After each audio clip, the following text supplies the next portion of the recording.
This one's a medium geometry problem, and I love it for a couple reasons. One, it gives me an opportunity to talk about Fred's theorem. I love Fred's theorem. And two, it gives us an opportunity to really get inside the minds of the evil bastards at Evil Testing Service who design these questions in an evil way. So let's start by talking about Fred's theorem. On the SAT, you are likely to see two parallel lines, and you are likely to see a third line crossing those lines, which you see in this problem. When that happens, you get two kinds of angles. You get big ones, and you get little ones. All the big angles are the same, and all the little angles are the same. So that's a big one.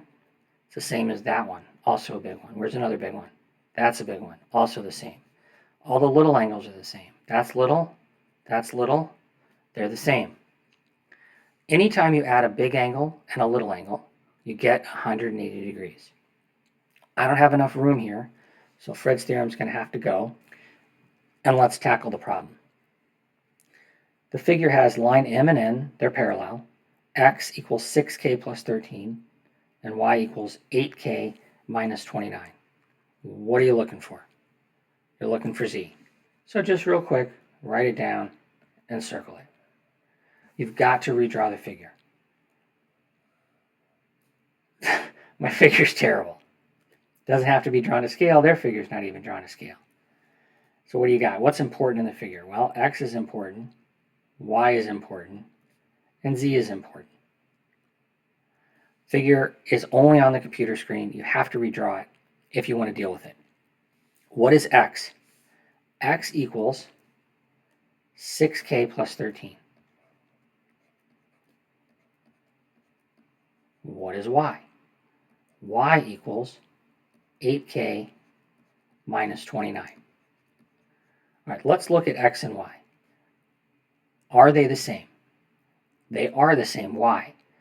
Because they're both big angles. So what can we say? We can say that 6k plus 13 equals 8k minus 29.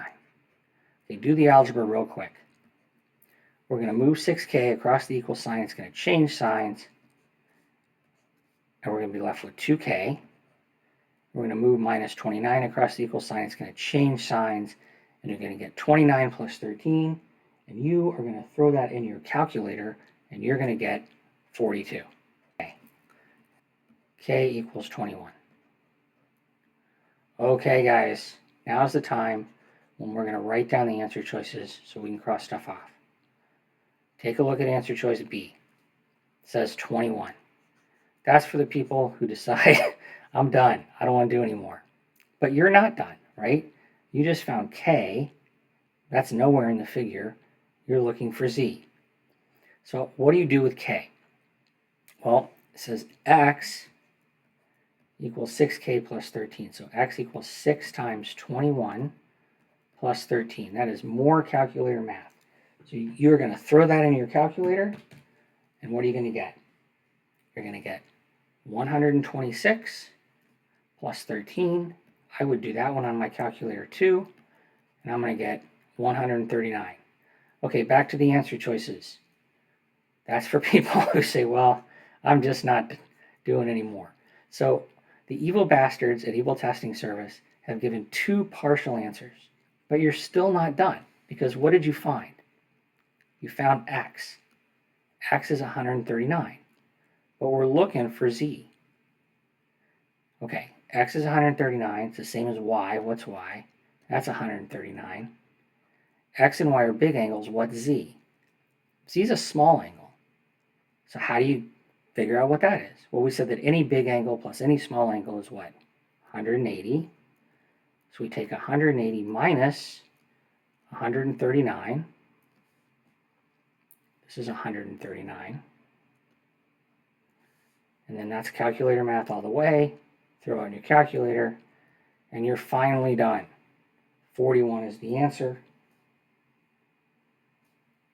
That's C. And that's it.